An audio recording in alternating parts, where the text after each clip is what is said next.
நமஸ்காரம். 1000 நாமங்கள் 1000 கதைகள் 432வது திருநாமம் அனர்த்தாய நமக. கண்ணனுக்கு மாலிகன் என்றொரு நண்பன் இருந்தான். கேட்டதும் கொடுப்பவன் கண்ணன் என்று எல்லோரும் கண்ணனை புகழ்வதை கவனித்த அந்த மாலிகன் கண்ணனிடம், நான் கேட்பதை நீ தருவாயா என்று கேட்டான். கண்ணபிரானோ, நீ என்னையே கேட்டாலும் உனக்கு தருவதற்கு தயாராக உள்ளேன் என்று விடையளித்தான். ஆனால் முன் பிறவிகளில் செய்த பாப்பங்களாலே அந்த அளவுக்கு பக்குவம் பெறாத அந்த மாலிகன் கண்ணனிடம், கண்ணா, எனக்கு நீ ஆயுத பயிற்சி வழங்க வேண்டும். உலகிலுள்ள அனைத்து விதமான ஆயுதங்களையும் எப்படி பயன்படுத்தி எதிரிகளை வெல்ல வேண்டும் என்று நீ சொல்லித்தர வேண்டும் என்று கோரினான். தனது நண்பனின் கோரிக்கையை நிறைவேற்ற எண்ணிய கண்ணனும் அவனுக்கு உலகிலுள்ள அனைத்து விதமான ஆயுதங்களிலும் பயிற்சி அளித்தான்.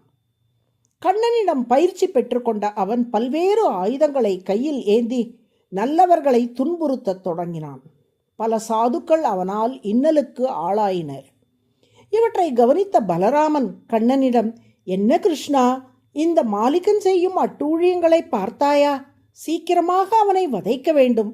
ஆனால் நீ அவனை அழித்தால் நண்பனை கொன்றவன் என்று உனக்கு சிலர் பெயர் வைக்கக்கூடும். நீ நேரடியாக தொடர்பு படாமல் அவனை அழிக்க வழி உள்ளதா என்று பார் என்றார். கண்ணன் சிரித்துக்கொண்டே, அண்ணா, இத்தகைய சில தீய சக்திகளை நான் கொஞ்சம் வாழ விடுவேன். சில வாய்ப்புகளும் தருவேன். அவனாக திருந்துகிறானா என்று சோதித்து பார்க்கவே இவற்றை நான் செய்கிறேன்.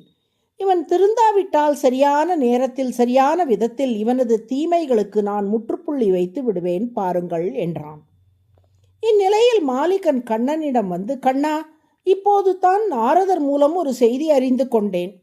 என்னவென்றால், எல்லா ஆயுதங்களிலும் எனக்கு பயிற்சி அளித்த நீ உன் கையில் ஏந்தி இருக்கும் சக்கராயுதத்தில் மட்டும் எனக்கு இன்னும் பயிற்சியே அளிக்கவில்லை. அதையும் உன்னிடமிருந்து கற்று வருமாறு நாரதர் சொல்லி அனுப்பினார் என்றான். கண்ணன் பலராமனை பார்த்து புன்னகை செய்யவே பலராமன், ஓ, நாரதர் மூலம் கிருஷ்ணன் செய்த லீலை போலும் இது என்று புரிந்து கொண்டார். மாலிகனை பார்த்து கண்ணன், மாலிகா, சக்கராயுதத்தை மிகவும் ஜாக்கிரதையாக பிரயோகிக்க வேண்டும். கொஞ்சம் கவனம் குறைந்தாலும் உன் கழுத்தையே அது சீவிவிடும். அந்த பயிற்சி உனக்கு வேண்டாம் என நான் நினைக்கிறேன் என்றான்.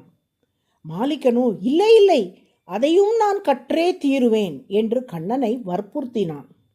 இனி உன் விருப்பம் என்று சொன்ன கண்ணன் மாலிகன் கையில் தன் சக்கரத்தை கொடுத்து அதை ஏவும் முறையையும் சொல்லிக் கொடுத்து ஏவ சொன்னான். சக்கரத்தை மாலிகன் ஏவ முயன்றவாறே அது நேராக மாலிகனின் கழுத்தில் பாய்ந்து அவன் தலையை கொய்து வதைத்து விட்டது. கண்ணன் பலராமனிடம், அண்ணா, என் நண்பனை நான் கொல்லவில்லை. அவனே சக்கராயுதத்தை தவறாக பிரயோகித்து தன் கையால் தானே மரணத்தை தேடிக்கொண்டான் பாருங்கள் என்றான்.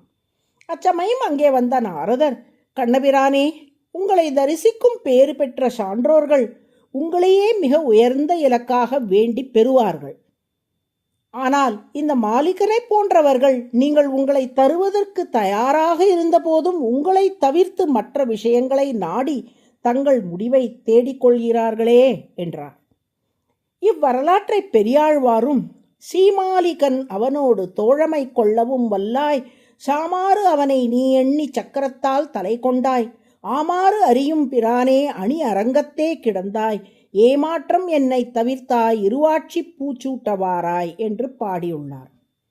மாலிகன் தீயவன் என்ற போதும் கண்ணனுடன் தோழமை கொள்ளும் பேறு பெற்றவன் என்பதை ஸ்ரீ என்ற அடைமொழி சேர்த்து ஸ்ரீமாலிகன் என்று குறிப்பிடுகிறார் பெரியாழ்வார்.